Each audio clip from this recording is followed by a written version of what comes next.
kabar kalian semua? Halo semuanya, kali ini kami akan membahas mengenai kisah perlawanan bangsa Indonesia terhadap penjajahan. Nah, sebelumnya, perkenalkan nama saya Aulia Pratama Sendiri, absen 6. Saya Duha Ramadhani Rizky, absen 12. Nah, apa yang akan kami bahas adalah Sultan Bakulah dan Sultan Batu. Jadi, sebelumnya siapa sih itu Sultan Bakulah? Sultan Batu atau yang biasa dikenali sebagai Sultan Bat atau Batu merupakan Sultan ke-7 dan penguasa ke-24 Kesultanan di Ternate. Beliau ini lahir pada tanggal 10 Februari pada tahun 1528. Meski begitu, mungkin tanggal ini terlalu awal bagi ayahnya, yaitu Sultan Hairun Jamil yang lahir pada tahun sekitar 1522 menurut catatan Portugis. Kaisar Philip atau Pangeran Bat merupakan putra tertua dari Sultan Hairun Jamil dan istrinya Bobi Tanjung, yaitu putri dari Sultan Alauddin I dari Baca. Menurut satu catatan hikayat, Sultan Bakulah ini merupakan anak angkat dari Sultan Baca. Wah, sepertinya rumit ya setelah keluarga Sultan Bakulah. Nah, saya penasaran bagaimana latar belakang konflik antara anak Portugis dan Maluku. Setelah berhasil menguasai Malaka pada 1511, Portugis melanjutkan perjalanannya ke Maluku. Tujuan utamanya yaitu untuk menguasai rempah-rempah yang ada di sana. Awalnya kedatangan Maluku ini disambut hangat oleh raja dan para rakyatnya. Bahkan Portugis diberi kesempatan untuk mendirikan benteng dan hak monopoli perdagangan tersebut. Akan tetapi karena keserakahan Portugis dalam menguasai rempah-rempah yang ada di sana dan juga karena ketentuan harga cabai yang terlalu rendah membuat rakyat Ternate menjadi sengsara. Akibatnya perselisihan di antara keduanya pun tak bisa dihindarkan. Di Ternate terjadi pertempuran antara Portugis melawan dengan tentara Sultan Hairun Jamil dari tahun 1550. Pada tahun 1570, Sultan Hairun Jamil dinyatakan gugur karena dibunuh oleh tentara Portugis. Pada tahun 1570 ini, Sultan Hairun Jamil dibunuh oleh tentara Portugis. Lalu pembantu Sultan Hairun Jamil yaitu Sultan Bakulah bersumpah akan terus memusuhi Portugis dan mengebom banyak Portugis yang ada di Ternate. Banyak Portugis ini berhasil bertahan selama 4 tahun hingga akhirnya dapat dijebol oleh tentara pasukan Sultan Bakulah. Jadi latar belakangnya yaitu karena keserakahan Portugis dalam menguasai rempah-rempah dan juga karena tindakan Portugis yang berlaku semena-mena terhadap rakyat Ternate, juga karena alasan khusus karena terbunuhnya Sultan Hairun Jamil oleh Portugis yang membuat Sultan Bakulah menjadi marah.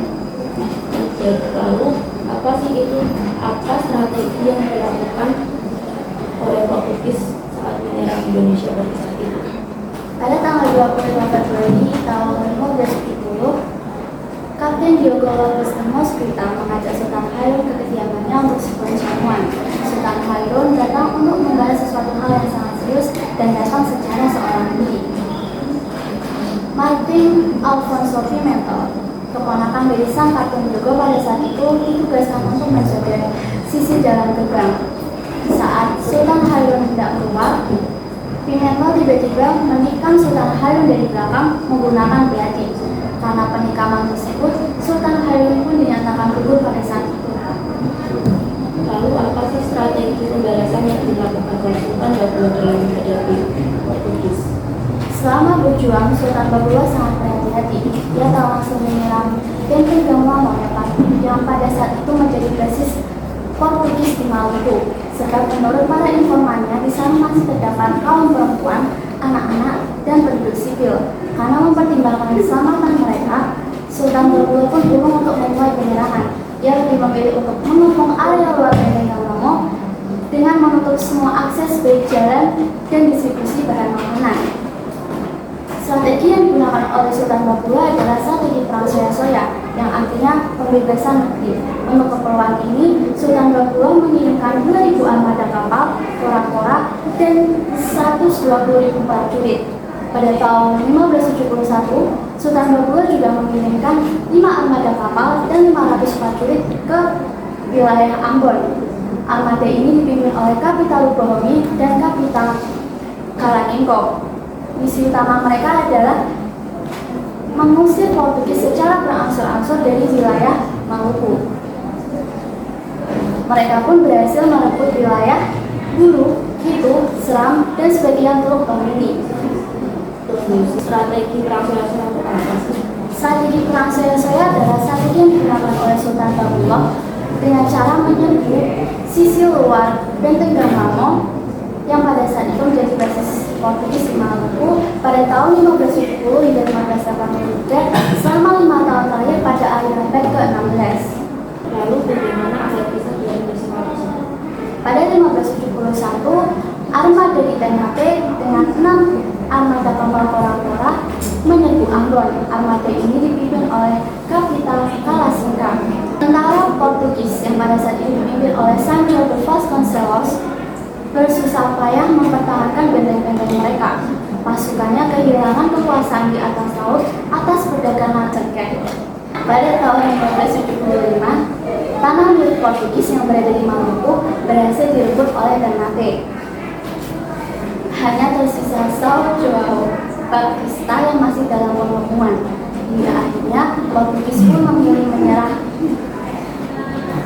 Nah, itu tadi kisah mengenai perlawanan Maluku yang dipimpin oleh Sultan Bakullah dalam menghadapi Portugis. Baiklah, tokoh selanjutnya yang akan kami bahas adalah Sultan Nuku. Jadi siapa sih itu Sultan Nuku? Nuku Muhammad Amiruddin atau yang biasa dikenali sebagai Nuku merupakan salah satu pahlawan nasional Indonesia yang berasal dari Tidore. Beliau ini dikenal karena kehebatannya sebagai panglima perang yang tidak hanya bisa menghindari musuh tetapi juga bisa mengalahkan musuh. Karena kehebatannya itu pula ia dijuluki sebagai Lord of Fortune oleh Inggris. Sultan Nuku ini lahir pada tahun 1738 di Soasio, Tidore, Maluku Utara. Pahlawan dari Maluku Utara ini merupakan Jo Barakati atau panglima perang yang memimpin pertempuran laut ataupun darat dalam menghadapi pasukan kolonial Belanda. Dia memiliki cita-cita untuk membebaskan rakyat Ternate, rakyat Maluku Utara dari penjajah bangsa asing. Lalu bagaimana latar belakang awal perjuangan Sultan Nuku? Perjuangan Sultan Nuku ini diawali dari saat peristiwa penangkapan Sultan Jamaluddin, yaitu pemimpin Kesultanan Tidore pada tahun 1779 silam.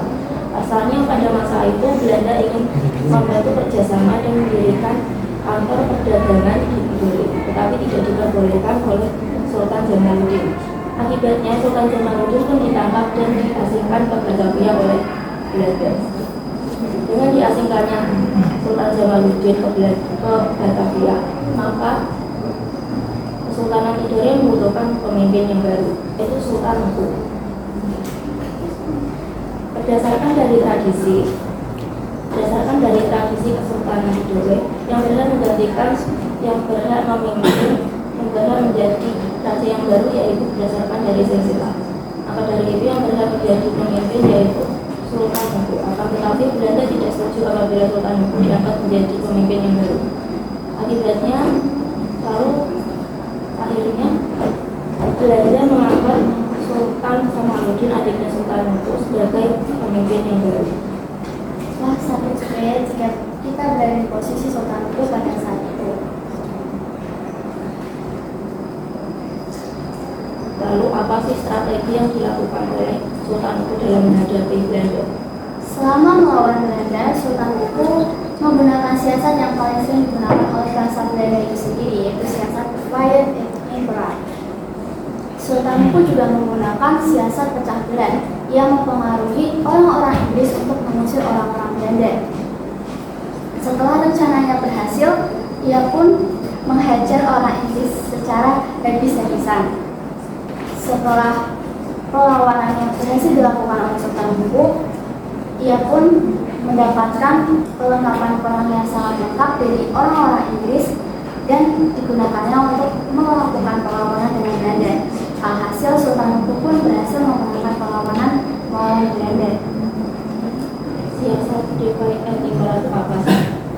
Divide and Impera adalah siasat yang digunakan oleh bangsa Belanda dengan cara